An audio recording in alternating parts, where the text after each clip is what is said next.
Predator, Killer of Killers, the once secret Predator film leading up to Badlands, has been released to streaming over this past weekend. It's the first animated feature under 20th Century Studios, and certainly the first time we've seen the Yautja in animated form. I think this marks another encouraging chapter in the Predator renaissance we've been experiencing, which began with Prey from Dan Trachtenberg, who was also involved with the writing, directing, and producing of this film. I enjoyed it quite a bit, and wanted to talk about it today and offer some first impressions. I'll warn you now that there will be spoilers in this video. Without giving away too much, I'll say the movie is well worth checking out.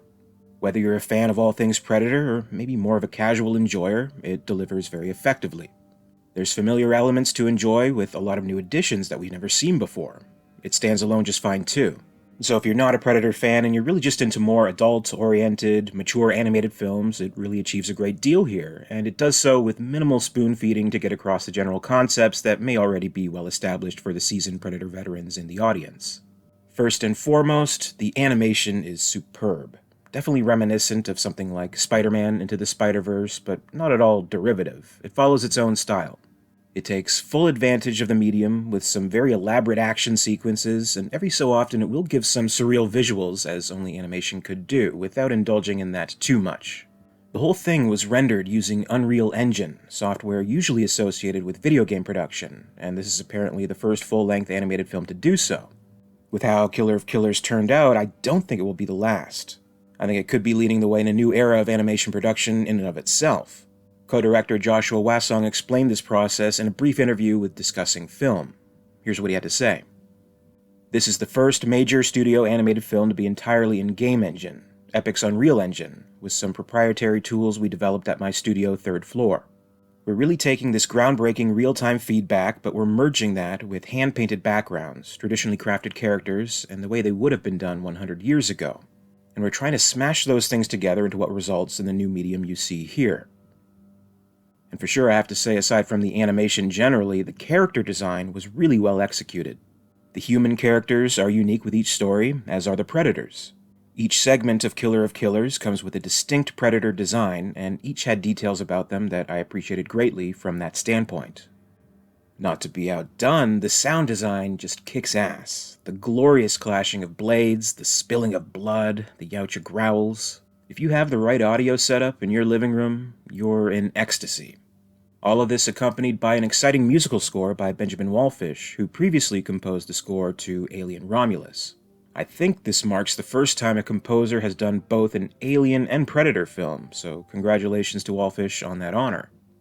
Good voice acting as well, and as a fan, I was obviously very delighted at the inclusion of one cast member, but I guess this is a good time to offer one last spoiler warning and get into some details. So let's take a closer look at Predator Killer of Killers. This is an anthology film. We have 3 stories that connect to an overall larger story that we see come together at the conclusion. The first story is The Shield, taking place in 841 AD. This follows a Viking on a mission of vengeance against the man who killed her father, and she's taking her son along with her for the journey. This is followed by The Sword, the story of 2 brothers, expertly trained in the martial arts, feuding over honor and succession in 1609 Japan. Then there is The Bullet, taking place during the Second World War in 1941, following a plucky young pilot trying to prove his worth in the Air Force. In all of these stories, of course, our main characters end up facing a Yautja with extremely violent results. Now, when it comes to anthology films, there are no set of rules, but there are definitely formulas that work better than others. Sometimes we'll have different segments, each with different writers and directors. Other times the director and writer are consistent throughout. Most commonly, there'll be 3 to 5 segments, and they'll be linked by some kind of wraparound, overall story working as the framing device that relates to and presents all of these other stories. Usually, not always, but usually, the strongest of the stories are strategically placed in the middle, the centerpiece, the high point movement in the symphony.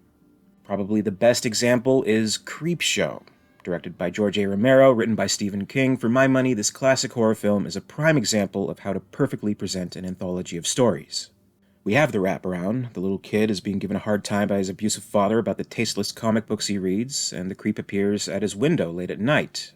This spooky being harkens him to view more comic book stories, which all come to life on screen. All of the segments we see in the film are what this kid has been reading in his comic book. The first segment is good and very memorable, as is the final story, but I would say that generally most fans would agree that the 3 stories we get right in the middle are the best ones. Generally. I'm not meaning to offend any Creepshow fans. Which of these stories is the best of the best is sure up for debate. Personally, I'm partial to the lonesome death of Jordy Verrill, but the film's overall highest points are in the middle portion, in my opinion. We have the build-up to the world, we get a sense of what they're going for, it's a good warm-up, then it reaches its crescendo. Then we cool off a bit and conclude the film. The framing segment with the kid returns, and there is a resolution to what was set up, and we all have a spooky good time. It's exceptional, the movie is a treasure. That's how you do it, at least in the classical way. Killer of Killers not only gives us the cool Predator stories with new stuff and different scenarios we haven't quite seen before, but I think it deserves credit for how it is able to present itself as an anthology film.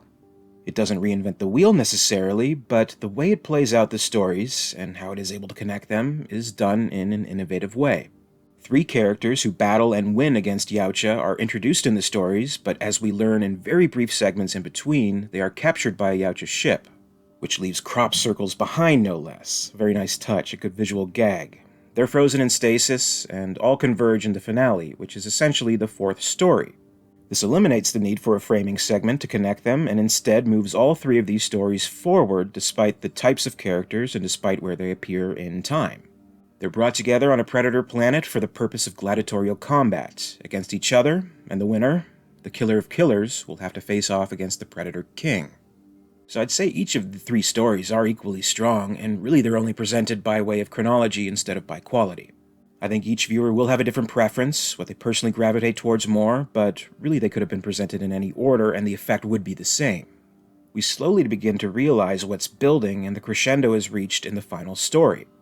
That's where everything comes together. That's where the highest stakes of all these characters are realized, and arguably this is the point where the film is at its most unpredictable. Otherwise, the stories are fairly simple.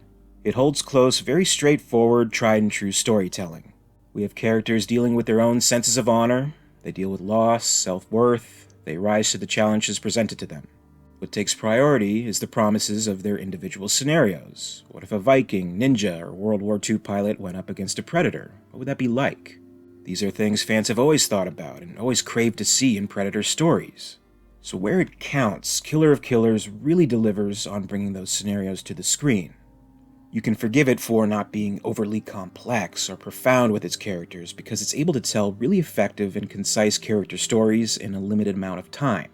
Each segment is about 20 minutes. They take advantage of every second here. The scenarios play out in a really exciting and entertaining way, and each story comes with a different Predator. Each Predator comes with a different signature weapon. The Shield Predator, this big, burly iceberg of a creature, is a really cool design. It's pure brute force. In place of its right hand, it has this pulsator weapon. It blasts its prey with shockwaves, sending them flying, and if any structure is obstructing this predator's hunt, it can be obliterated in seconds. The Sword Predator has a grappling chain that shoots out of its wrist gauntlet. It's very similar to the protagonist's own weapon of choice. This predator has a sleeker, more nuanced fighting style, and I suspect it's been studying the moves of its prey for quite some time. And I like how, similar to the feral predator from Prey, this design shows the lower mandibles not covered by the mask. The Bullet Predator, you get the sense, is the oldest of the bunch. This predator has seen some shit in the past. No dreadlocks, he's a baldy. He has a cybernetic eye patch of some kind, and the attachment seems to even be going into his mouth, maybe having to help him breathe somehow. The signature weapon is, of course, the ship itself. It's like an extension of his body. He's cold, calculating, and seems to be taking great satisfaction in his kills. Then there's the King Predator in the finale. Garbed in a literal robe of skulls, this Yautja immediately has a demanding presence. This is the guy who runs the show. His mask appears to be made from the skull of another predator. Could this suggest a line of succession, the skull being its own blood, as a sign of honor, or maybe the throne is taken by force in this world, and it's worn as a stark reminder that if you want the power he holds, you have to come and take it. Either way, you don't want to fuck with this guy. He seems to prefer hand-to-hand combat, but he has a pretty nifty broadaxe as well, also apparently crafted from the bones of a trophy. With its variety of the predator hunters themselves and the human protagonists, Killer of Killers has something unique to enjoy from each of its segments. I really mean it when I say whichever story you may find to be best comes down to your own personal preferences and what appeals to you. I found there was plenty in each that appealed to my own personal tastes. I loved the brutality of the Shield. The violence is high energy, intimate, and very bloody. I consider myself a gorehound, so it definitely satisfied in that aspect. It was a good opener to the film because it establishes very quickly that this is not some kid's cartoon. This is a mature and violent movie not for the faint of heart. I found Ursa to be a very good character, very intense. And I actually think out of all the characters, her story carries over the most effectively into the finale. All of the tragedy she experiences leads to great conflict, and she's able to overcome her grief and confusion and become a heroic figure all over again. If I had to take a guess as to which of the stories may end up being favored just a slight bit more over the others, then it just might actually be The Sword. Not only because the general concept of a predator hunting in feudal Japan is just awesome in and of itself, but we get a nice shift in the storytelling here. There is very, very little dialogue, only at the beginning and end. The rest is told entirely visually. This is something anyone from any culture speaking any language can follow and appreciate. I was particularly moved by the relationship of the brothers, and how they were able to set aside their feud and work together to defeat the Predator. The Bullet has the most impressive action overall. If it wasn't obvious with the previous two stories, then this entry proves why animation was the best way to go with this movie. The dogfight scenes are so well done, so elaborately choreographed and conceived in such an interesting way that surely if this were live action, the budget would at least have to be somewhere around $150 million. The animation allows a great deal of freedom in these action scenes. Again, I would use the word intimate. They could have so easily given the Predator some giant laser or something, but instead its ship has weapons that get really down and dirty with its prey.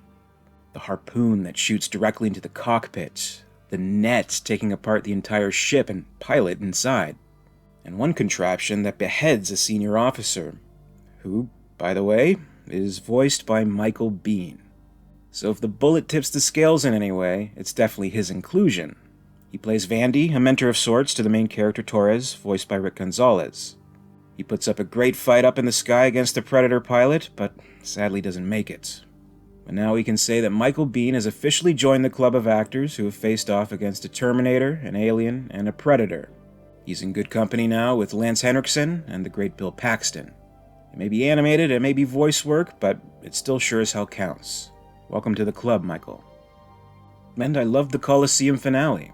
This is either on the Predator homeworld or perhaps one of many planets the Yautja happen to occupy. This was an exciting segment because it changes up the pace quite a bit and goes into unfamiliar territory. It was pretty cool to actually see something take place on the Predator's own turf, rather than just a little tease that we got with something like Aliens vs. Predator Requiem. If it has a fault to it, then it's really only because it leaves you wanting more. As it was concluding, I thought, wow, there's going to be this insane finale where the survivors are escaping and they're going to have to evade all these Predator ships that are after them, but no, it actually ends right there. Talk about a tease. Maybe they didn't want to overstay their welcome. Maybe they ran out of money, I don't know. But I think it makes up for it with a really interesting end tag to the entire thing. We see a Raiders of the Lost Ark warehouse-esque facility where there are untold numbers of captives in hibernation. One of them happens to be Naru, Amber Midthunder's character from Prey. This opens up a great deal of possibilities, but maybe that's worth talking about in further detail another day. Overall, I was really impressed with the movie. I think they could have gotten away with a theatrical release if they desired to do so, though it did have a very limited theatrical exhibition in Hollywood at the Egyptian Theater, the same venue where Alien premiered over 4 decades ago. But it's on streaming, and it seems to already be a big streaming hit. I've seen so much praise for it all over reviews and social media. A lot of fans are giving raves and ranking it really high in the overall series of Predator films. Some have even ranked it over the original, which I don't agree with. John McTiernan's Predator is one of the all-time greats. It's just about untouchable. And you know what? I still have a very strong affection for Stephen Hopkins' Predator 2. Still undervalued, in my opinion. Next to those probably would be Prey, so I'd probably have to rank Killer of Killers just under those top 3. It's really exciting to consider, though, that we may just reach a point where the good Predator films outnumber the bad ones. We're getting there. After this, I have really high hopes for Badlands, and I think Trachtenberg has more than proven his worth with this franchise, and I'm looking forward to where else he plans to take it. Have you watched Predator Killer of Killers? What did you think? And what would be your ranking? of the stories in the film, and the Predator series as a whole. Comment below and share your thoughts. As always, I'd like to thank you very much for watching today. Please be sure to leave a like if you enjoyed this video, and be sure to subscribe to the channel to keep up with the latest from Alien Theory. My very special thanks goes out to Nicholas Butta, our Wayland-Utah executive, and Gregory Ford, the Patreon Hive Praetorian. A very special thanks to Lady Anne in the Ellen Ripley Tier of Excellence. If you'd like to join the Hive and support the channel, check out my Patreon page for further information. In the meantime, you can follow me on social media. Follow @alien_theory on X, formerly Twitter. Follow @AlienTheoryYT on Facebook and Instagram for more. And until next time, this is Alien Theory, signing off.